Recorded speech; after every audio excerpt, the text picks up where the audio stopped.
நம்ம வந்து மேகி செய்ய போகிறோம். ஸோ இன்னைக்கு நம்ம என்ன மேகி செய்ய போகிறோம் அப்படின்னா அந்த வெஜிடபிள் மேகி தான் செய்ய போகிறோம். நான் டூ மேகிஸ் எடுத்திருக்கேன்.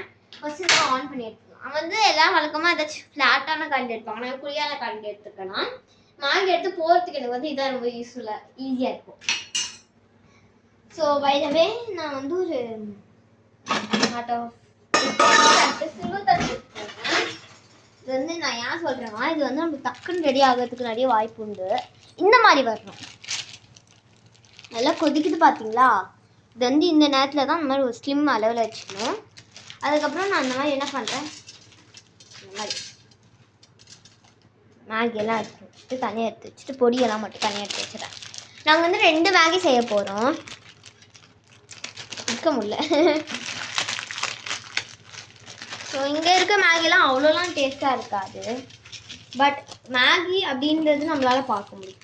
இது வந்து நம்ம ஊரில் இருக்க மேகியெல்லாம் சாப்பிட்டுட்டே இருக்கலாம் போல தோணும். ஆனால் இந்த மேகியெல்லாம் அப்படி இல்லை. ஒரு தடவை சாப்பிட்டா ஒரு மாதிரி நான் ஸோ வந்து இந்த மாதிரி லைட்டாக உடச்சி வச்சுக்கோங்க. ஏன்னா நான் உடச்சி தான் எப்பவுமே யூஸ் பண்ணுவேன். உடச்சி யூஸ் பண்ணால் தான் டக்கு டக்குன்னு அது பிக்கிறதுக்கும் நல்லா இருக்கும். அது எனக்கு ரொம்ப பிடிக்கும். இப்போ தண்ணியை பாருங்கள். இது வந்து ஒரு அளவுக்கு நல்லா கொதிச்சுட்டு இருக்குதா? சும்மா கொதிச்சுட்டு இருக்க நேரத்தில் தான் நான் என்ன பண்ணுவேன். நான்லாம் தெரியுது மழை தூரல் அடிக்குது டக்குன்னு. ஓகேங்களா? போட்டேன்னா ஸோ வந்து ஃபஸ்ட்டு ஒரு மேகியை போடுறேன். நான் போட்டு இன்னொன்று வேகலை இன்னொன்று வெந்துச்சு அப்படின்னா என்ன பண்ணுறதுன்னு தெரியாது. நான் சொன்னேன்.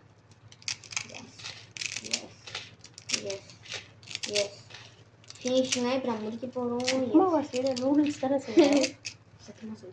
உப்மாவா செய்கிற நூடுல்ஸ் தானே செய்கிறேன். எதுக்கு இப்படி உடைக்கிற? அதான் டக்குன்னு என்னால் ஈஸியாக செய்ய முடியும். அப்படியே போடு. ஓகே போட்டுறேன். அப்படியே அழகாக அப்படியே பார்த்தீங்களா? பேர் எழுதாம ஜானவி வந்து ஃபஸ்ட்டு வேகமாக போட்டிருக்கோம். இப்போ எனக்கு வந்து ஆக்சுவலாக இது வந்து தண்ணி பத்தலை போல். ஸோ இப்போ வந்து நான் தண்ணி லைட்டாக பிடிச்சி எடுத்துக்க போகிறேன். தண்ணி பிடிக்கிறதுக்கு கிளாஸ் அம்மா தான் எனக்கு நிறைய ஹெல்ப் பண்ணுறாங்க. இப்போ வந்து இந்த டைமில் தான் நீங்கள் மசாலா போடணும். ஸோ இந்த மசாலா ஓப்பன் பண்ணிக்கலாம்.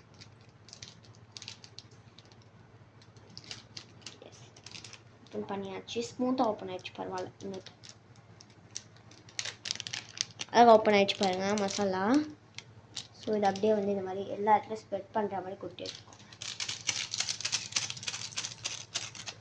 தென் அஃப்டர்வர்ட்ஸ் அனதர் மசாலா. 2 மசாலா ஆட் பண்ணால் தான் அவங்க சொல்கிறபடி செஞ்சால் தான் நமக்கு கரெக்டாக வருது. நான் வந்து என்ன பண்ணேன், சரி 1 மசாலாவே போதுமே 2க்குன்னு வந்து ஆட் பண்ணி ஒரு மொக்கையாக வந்துடுச்சு. வாங்கி நீங்கள் சாரி நீங்கள் மொக்கம் சரிங்களா? போடலாமா? டக்குச்சின்னு கரண்டி மேலே போட்டிங்கன்னா கொஞ்சம் எடுக்கிறீங்க. இந்த மாதிரி பண்ணிவிட்டு மிக்ஸ் பண்ணி வச்சுக்கோங்க. இந்த மாதிரி டைமில் வந்து நல்லாவே வந்து இந்த மாதிரி ஒட்டாமல் தண்ணி ஃபுல்லாக கரைக்கிற மாதிரி மிக்ஸ் பண்ணி எடுத்துக்கோங்க. So friends let's go little break for 10 ஒரு 5 minutes நம்ம ஒரு லிட்டில் பிரேக்குக்கு போகலாம். தண்ணியெல்லாம் ஊற்றிட்ட பிறகு வந்துடும். பாய்.